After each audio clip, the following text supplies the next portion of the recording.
ಎಲ್ಲರಿಗೂ ನಮಸ್ಕಾರ. ನಾನು ರಾಜೇಶ್ವರಿ. ರಾಜಿ ಅಡುಗೆ ಚಾನೆಲ್ಗೆ ನಿಮ್ಮೆಲ್ಲರಿಗೂ ಸ್ವಾಗತ.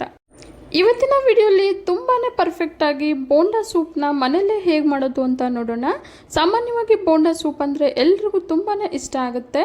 ಈ ಬೋಂಡಾ ಅಂತೂ ಮೇಲೆ ಗರಿಗರಿಯಾಗಿ ಒಳಗಡೆ ಸಾಫ್ಟಾಗಿ ತುಂಬಾ ರುಚಿಯಾಗಿರುತ್ತೆ. ಬನ್ನಿ ಈಗ ಮೊದಲು ಬೋಂಡಾ ಸೂಪ್ಗೆ ಬೇಕಾಗಿರೋ ಬೋಂಡಾ ಹೇಗೆ ಮಾಡೋದು ಅಂತ ನೋಡೋಣ. 1 ಕಪ್ಪಷ್ಟು ಉದ್ದಿನಬೇಳೆನ ಚೆನ್ನಾಗಿ ತೊಳೆದು 4 ಗಂಟೆಗಳ ಕಾಲ ನೆನೆಸಿ ಇಟ್ಕೊಂಡಿದ್ದೀನಿ.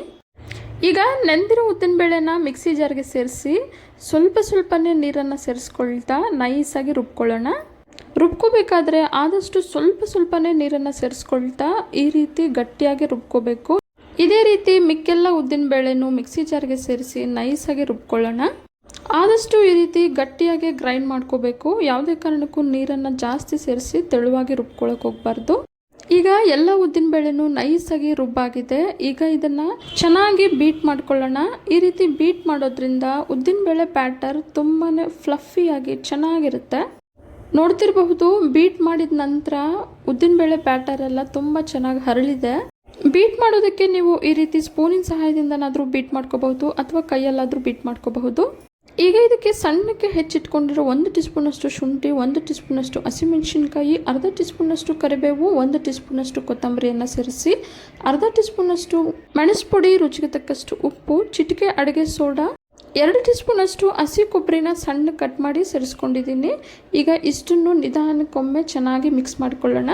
ಹಸಿಮೆಣಸಿನ್ಕಾಯಿ ಹಾಗೆ ಮೆಣಸು ಪುಡಿಯನ್ನು ನಿಮ್ಮ ರುಚಿಗೆ ತಕ್ಕಂತೆ ಸೇರಿಸ್ಕೋಬಹುದು.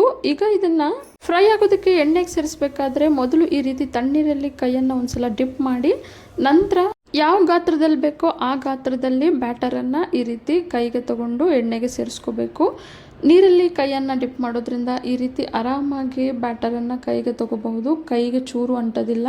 ಮೀಡಿಯಂ ಫ್ಲೇಮಲ್ಲಿಟ್ಟು ಎಣ್ಣೆನ ಚೆನ್ನಾಗಿ ಬಿಸಿ ಮಾಡ್ಕೊಂಡಿದ್ದೀನಿ. ಈಗ ಈ ಕಾದಿರೋ ಬಿಸಿ ಎಣ್ಣೆಗೆ ನಾನು ಆಗಲೇ ತೋರಿಸ್ದಾಗೆ ತಣ್ಣೀರಲ್ಲಿ ಒಂದ್ಸಲ ಕೈಯನ್ನು ಡಿಪ್ ಮಾಡಿ ಸ್ವಲ್ಪನೇ ಬೋಂಡಾ ಹಿಟ್ಟನ್ನು ಈ ರೀತಿ ಬಿಸಿ ಎಣ್ಣೆಗೆ ಸೇರಿಸ್ಕೊಳ್ಬೇಕು. ಬೋಂಡಾ ಬೇಯಿಸ್ಕೊಳ್ಬೇಕಾದ್ರೆ ಗ್ಯಾಸ್ ಫ್ಲೇಮನ್ನು ಹೈ ಫ್ಲೇಮಲ್ಲಿ ಇಟ್ಕೋಬಾರ್ದು. ಹೈ ಫ್ಲೇಮ್ ಇಡೋದ್ರಿಂದ ಮೇಲೆ ಬಣ್ಣ ಬೇಗ ಬದಲಾಗುತ್ತೆ, ಆದರೆ ಒಳಗಡೆ ಹಸಿಯಾಗಿರುತ್ತೆ. ಆದ್ದರಿಂದ ಆದಷ್ಟು ಮೀಡಿಯಂ ಫ್ಲೇಮಲ್ಲೇ ಇಟ್ಕೊಂಡು ಗೋಲ್ಡನ್ ಬ್ರೌನ್ ಕಲರ್ ಆಗೋವರೆಗೂ ನಿಧಾನವಾಗಿ ಎಲ್ಲ ಬೋಂಡಗಳನ್ನು ತಿರುವಾಗ್ತಾ ಬೇಯಿಸ್ಕೊಳ್ಬೇಕು.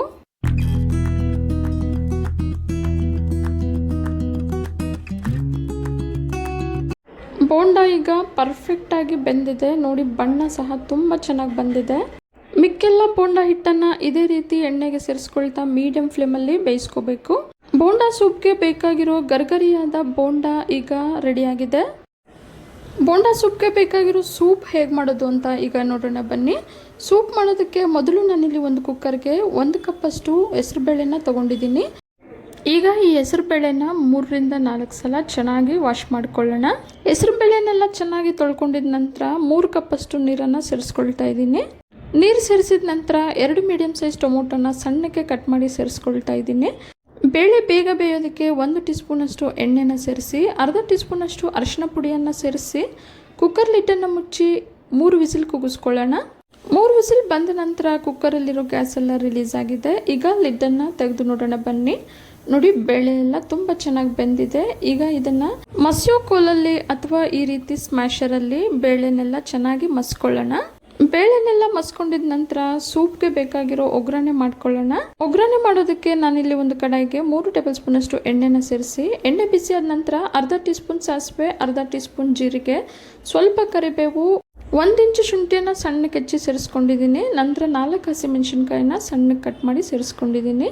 ಇಷ್ಟನ್ನು ಸ್ವಲ್ಪ ಫ್ರೈ ಮಾಡಿದ ನಂತರ 2 ಚಿಟಿಕೆಯಷ್ಟು ಹಿಂಗನ್ನು ಸೇರಿಸಿ ಸ್ವಲ್ಪ ಫ್ರೈ ಮಾಡ್ಕೊಳ್ಳೋಣ. ಈಗ ಇದಕ್ಕೆ ಬೇಯಿಸಿರೋ ಬೇಳೆನ ಸೇರಿಸ್ಕೊಳ್ಳೋಣ. ಬೇಳೆ ಸೇರಿಸಿದ ನಂತರ 3 ಕಪ್ಪಷ್ಟು ನೀರನ್ನು ಸೇರಿಸ್ಕೊಳ್ತಾ ಇದ್ದೀನಿ. ಸೂಪ್ ಯಾವಾಗಲೂ ಸ್ವಲ್ಪ ತೆಳುವಾಗಿದ್ರೇ ತುಂಬ ಚೆನ್ನಾಗಿರೋದು. ರುಚಿಗೆ ತಕ್ಕಷ್ಟು ಉಪ್ಪನ್ನು ಸೇರಿಸಿ 2 ಟೇಬಲ್ ಸ್ಪೂನ್ ಅಷ್ಟು ಹಸಿ ಕೊಬ್ಬರಿನ ಸಣ್ಣ ಕಟ್ ಮಾಡಿ ಸೇರಿಸ್ಕೊಳ್ತಾ ಇದ್ದೀನಿ. ನಂತರ ಅರ್ಧ ಟೀ ಸ್ಪೂನ್ ಅಷ್ಟು ಮೆಣಸು ಪುಡಿಯನ್ನು ಸೇರಿಸಿ ನಿಧಾನವಾಗಿ ಮಿಕ್ಸ್ ಮಾಡ್ಕೊಳ್ತಾ ಮೀಡಿಯಂ ಫ್ಲೇಮಲ್ಲಿ 10 ನಿಮಿಷ ಚೆನ್ನಾಗಿ ಕುದಿಸ್ಕೊಳ್ಳೋಣ. 10 ನಿಮಿಷ ಸೂಪನ್ನು ಚೆನ್ನಾಗಿ ಬೇಯಿಸ್ಕೊಂಡಿದ ನಂತರ ಗ್ಯಾಸ್ ಫ್ಲೇಮನ್ನು ಆಫ್ ಮಾಡಿ ಅರ್ಧದಷ್ಟು ನಿಂಬೆಹಣ್ಣು ರಸನ ಸೇರಿಸಿ ಸಣ್ಣಕ್ಕೆ ಹೆಚ್ಚಿರೋ 1 ಕೈ ಹಿಡಿಯಷ್ಟು ಕೊತ್ತಂಬರಿಯನ್ನು ಸೇರಿಸ್ಕೊಳ್ಳೋಣ. ಬಿಸಿಯಾದ ತುಂಬಾ ರುಚಿಯಾಗಿರೋ ಬೋಂಡಾ ಸೂಪ್ಗೆ ಬೇಕಾಗಿರೋ ಸೂಪ್ ಈಗ ಸರ್ವ್ ಮಾಡೋದಕ್ಕೆ ರೆಡಿಯಾಗಿದೆ. ಬೆಳಿಗ್ಗೆ ಬ್ರೇಕ್ಫಾಸ್ಟ್ಗೆ ಅಥವಾ ಈವ್ನಿಂಗ್ ಸ್ನ್ಯಾಕ್ಸ್ ಆಗಿ ಮನೆಗೆ ಯಾರಾದರೂ ಗೆಸ್ಟ್ ಬಂದಾಗ ಈ ರುಚಿಯಾದ ಬೋಂಡಾ ಸೂಪನ್ನು ಮಾಡಿಕೊಡಿ, ತುಂಬಾ ರುಚಿಯಾಗಿರುತ್ತೆ.